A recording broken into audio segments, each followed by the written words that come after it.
Welcome to Occultist, where I review books that I find interesting in the topics of religion, philosophy, history, and fiction. In this episode, I'm going to go through a set of 3 books that I think as a set go very nicely together. So they are On Magic and the Occult, Spiritus Mundi, and A Vision by W.B. Yeats. Before I go into the review, please remember to subscribe to the channel, click the bell for notifications, like the video, share the video, and comment on the video. These things always help the channel out to grow, and I would greatly appreciate it. So I'll go through each of these books one after the other. I think that would be the most cogent way of doing it. All 3 books are from 2020 by Black Letter Press. Like I always mention, I love their books. They have really good titles out there available. So try to find whichever edition you can find, because you do have different versions, soft covers, hard covers. Content is king, so focus on that, as I always say. Now, as a set, I think they all go very nicely together because of the topic. The book goes through a flow between the discussion of magic, the occult, spiritism, and in general, alchemy, and all these related fields. But obviously, W.B. Yeats is a poet, so the artistic focus of these works is really the main element, the heart of the series. I have always been very interested in how poets in particular view the occult, because I think that their emotional and artistic inclinations will always give a flair to any topic, and I would argue that most artists will have an inclination towards speculative philosophy, and anything that has any aesthetic theory will be very attractive. So starting with the first book that I read, because I read in this order, I'm not sure which order is the correct so-called way of reading it, because I just grabbed them and started reading in the order I picked them. There's no numbered sequence that I've seen on the books. So I just grabbed the first book that I felt like reading and went through it. I'm going to review it that way. On Magic and the Occult, in this work, imagination as a concept is seen as the esoteric form of existence itself, how imagination is the heartbeat of all mystical experience, and it actually lends itself to polytheism, because in the work, Yeats speculates that as you imagine things, it lends itself to speculate on personality, and obviously that leads you to a form of polytheism, because as you focus on a god, a source of power, of might, which is basically what Elohim means, mighty ones. So as you focus on Elohim, on mighty powers, then they become a form of a god, and therefore a hyper-creative mind is by nature a polytheist. So I found that perception of his to be quite poignant, because it is coming from perspective on this whole polytheism, monotheism debate. Can a highly creative mind be Unitarian? Everything is a single truth, a single mind, a single path. He would argue that the artist cannot be like that. Yeats also associates magic with the evocation of spirits, and right on this book, and he goes further in the other ones, he walks right into Spiritism, which was a fad at the time, and I've mentioned this in other books. I did a review on occultism in Russia, very interesting book that I reviewed. I suggest you check that video out as well. One's in the channel. And this was a very big fad at the time, exploring spirits, doing seances, sitting at a table, calling out spirits, things moving, shaking, lights flashing, all kinds of very interesting exchanges, so-called, with the spirit world. A lot of this has been dismissed in the modern world as nonsense, as the imagination of charlatans trying to steal from people, and I would argue that's probably the case for most of it. I do think that Yeats gives it a spin, like all artists do, into an internal manifestation of something deeper, so that even those that are scamming others, or those that are sincere in their belief in Spiritism, there is a deep desire to understand the afterlife, to manage all the concepts that are involved in the afterlife, and how these things in a subconscious way manifest. And I would suggest Jung or other writers on the topic to kind of explain the phenomena of Spiritism, but I've always found it fascinating, even though I'm quite cynical about it, especially the marriage between Spiritism and Occultism, which I think was very common at the time. I still think it's quite wild to consider how many people actually went into that world with a very optimistic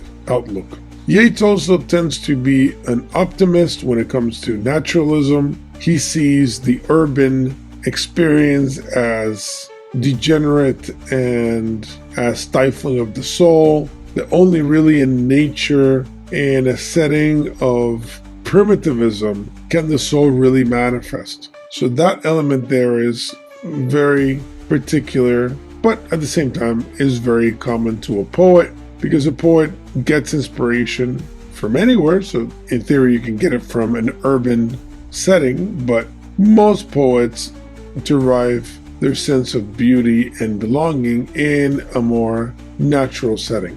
And Yeats is no different in that sense. These books have a lot of great quotes. I'm just going to do a few quotes. I'll probably do a quote on each volume. Quote, "When I pondered over the antique bronze gods and goddesses, which I had mortgaged my house to buy, I had all a pagan's delight in various beauty, and without his terror at sleepless destiny, and his labor with many sacrifices. And I had only to go to my bookshelf, where every book was bound, stamped with intricate ornament, and of a carefully chosen color.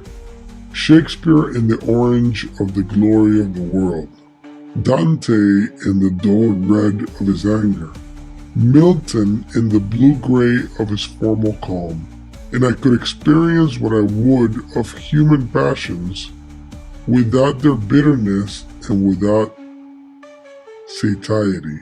End of quote. So obviously, as bibliophiles, a quote like this will be very appealing, because he's comparing pagan idols and the mystical experience of an ancient devotee of beauty and nature, and he's moving it towards the beauty of books, not only of books, but even the binding, corresponding to the field, to the nature of the author. So there's a clear elevation of the book form itself as a magical object, which I completely agree and have always said here. So just that section to me was absolutely wonderful and impactful. Before I close out on this first volume, I did find it profound that he mentions his rosary. He's an Irishman, and obviously Catholicism is going to be very impactful for him. And his mention of the rosary as a source of comfort,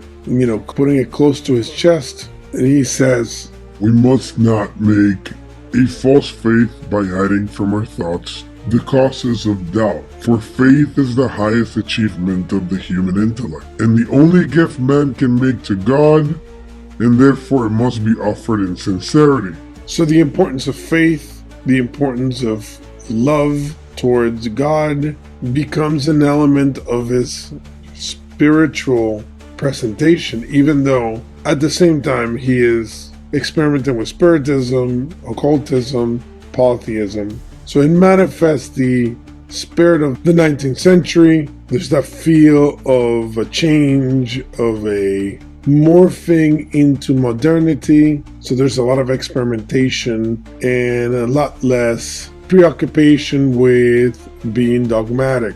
Whether that's good or bad, that's a different topic. It's just a reality. And he even speculates on the philosophy of states of mind, which is this idea that wherever you are psychologically at death, that's where you will remain. So that some actors will tell him, I'm afraid of, being in a Hamlet play, because if I play Hamlet and I die, I'll keep playing Hamlet forever. I'll be stuck on this mood. And this idea has always been very fascinating to me, and he explores a little bit in the book. So when you read the book, I think that part will be very interesting to you. Going over to Spiritus Mundi, the book continues the topic of Spiritism a lot deeper, and a lot of the stories there are trying to convince the reader that Spiritism must be true, and that the manifestations that people see are just reflections of the states of mind. So just like in the other book, he was talking about how the state of mind you possess at death is the one you continue. Well, in this book, he goes into the minutiae of this dynamic and how most of the people that keep appearing, the dead, they're still in that state of mind, and this is why they're trapped. So it kind of goes into the whole inner psychology of ghosts. So people that like the topic of ghosts, Spiritus Mundi would be the book. He also argues that everything is recorded in memory. So memory is like a mainframe that contains every experience, everything you've heard and seen and touched and experienced. It becomes recorded and it becomes locked into the memory. Even if you don't remember it, it's still there, and it becomes the source of all existence. And when you become a ghost, a spirit, and you start appearing in places, you're carrying this with you, and this is usually what's being manifested. I do think that this belief in Spiritism by such a genius as Yeats proves how a great artist can turn anything into a beautiful exploration. That it doesn't matter what it is, it could be anything, any topic, politics, philosophy, religion, anything, can be turned into a beautiful pattern of speculation, manifestation, and exploration. Something that I was not expecting to find in this work is that he is kind of an exponent of Joachim de Fourier's theory.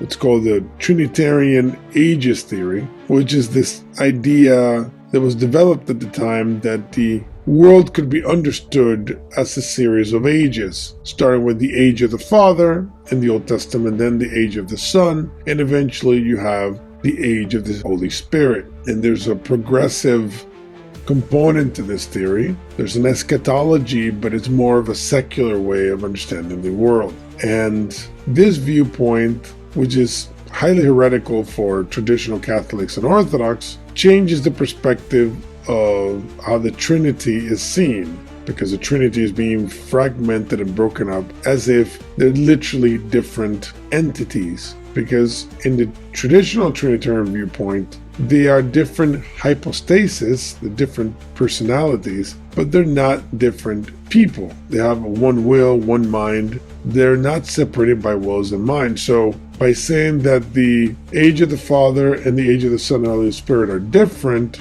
of how they manifest in the world, it implies a division in the Trinity, which is heretical for a traditional Trinitarian. It also has other implications, political and social, that I think are very impactful.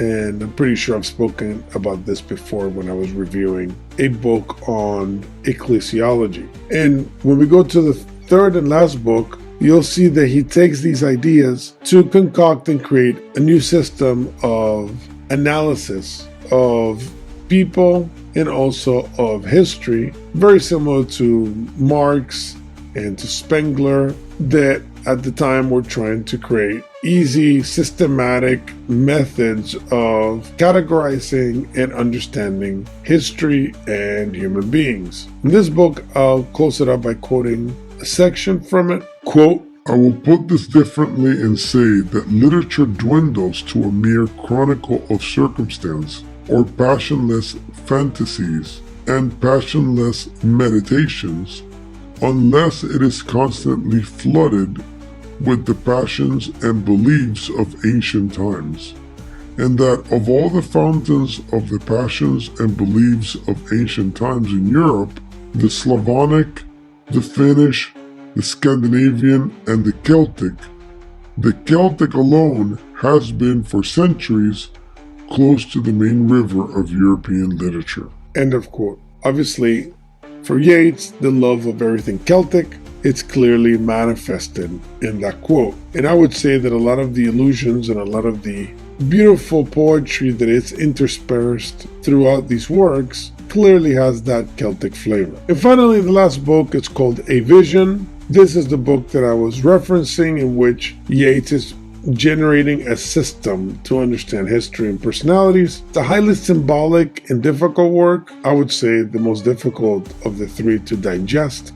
It's also the thickest. And I would probably say that most people are going to find it the least enjoyable, at least conceptually speaking, because as he starts developing all these very complex methodologies of understanding human beings and history with the two-cone system, you'll see what I mean when you read it, it can become quite arduous to go through it. At least in my case, one side of me is saying this is absolutely spectacular and genius. Another side of me is saying this is ridiculous. And what I mean by that is that the system seems to be quite esoteric for what it's trying to do. And a lot of these ideas are clearly so speculative that they don't seem to have really a practical application. And as a matter of fact, Yeats says this in the introduction. So he sets it up in the beginning, saying, look, a lot of this stuff is probably going to be quite out there because of what I'm trying to do. So there's one side that's probably going to be very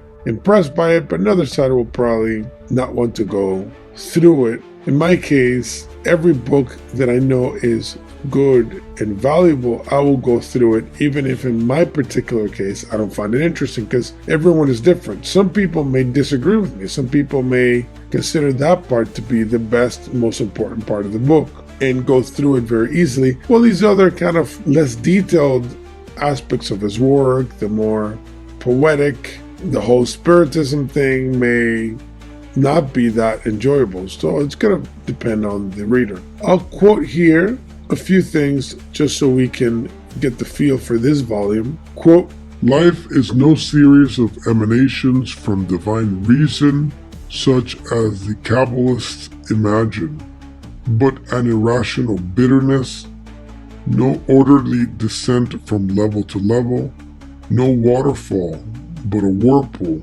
a gyre. End of quote. So wonderful that he mentions Kabbalism because of its clear Neoplatonic influence on the notions of divine reason, etc. I like how he considers life to be more of an irrational bitterness that is not orderly, which again, it's a negation of classic Catholic theology, especially the Aristotelian bent of St. Thomas Aquinas. So the fact that he would do that flip, I think, is very interesting. The other quote I wanted to cite is, quote, antithetical men are like Landor, violent in themselves because they hate all that impedes their personality, but are in the intellect gentle, whereas primary men whose hatreds are impersonal are violent in their intellect but gentle in themselves, as doubtless Robespierre was gentle. End of quote. Some of the terms here are based on his system. So creative mind, antithetical, primary, these are internal concepts within his system. But I do love this idea of a personality that is violent in one aspect, which implies passivity or gentleness in another, and how when violence is intellectual and impersonal, it is different when it comes to the manifestation of that violence. Whereas when the violence is manifested as a person, so the violence is directed at those that impede them personally, it is completely different than from a person who is aggressive intellectually. So that distinction to me is very, very important, actually, and I found it to be meaningful. In closing out here, I do find it shocking that he considers early Byzantium to be the epitome of religious, aesthetic, and practical unity, almost like the first manifestation of perfection and unity and harmony of these ideas. Because, as we've discussed in the other books, he's very speculative, he likes Spiritism, he's highlighting polytheism, but then he looks at Byzantium, which is an Orthodox empire, and he sees in it the beauty and manifestation of a great combination of elements. And I actually agree that Byzantium as a concept and as a moment in history is a beautiful manifestation of Christian civilization. And a lot of people in the West forget this because they focused on Rome and all the trouble that Romans having with kings and, you know, the beauty of the art forms that manifested in Rome are the talk of most Western history books and presentations and documentaries. But Byzantium was very, very special and very particular, and I appreciated the fact that Yeats actually mentions it and elevates it to such a degree. So, like I said, as a general conclusion, all three books are wonderful. They're a great read, and the blend of all these disciplines and ideas and concepts, even when they're highly speculative and complex, they go very nicely together. And I think that is my favorite aspect of these books and what I derived from them. So hopefully that motivates you to get these books. Again, like I said, try to get them either in the same form that I have from Black Letter Press or try to get soft covers if they're available. But I think these books are a very good way of knowing Yeats from a philosophical and cultural perspective. So don't forget to subscribe to the channel, click the bell for notifications, like the video, share the video, and comment on the video. If you have something that you want to ask or any books you want to suggest, I would greatly appreciate it. Thank you for being with me. See you next time.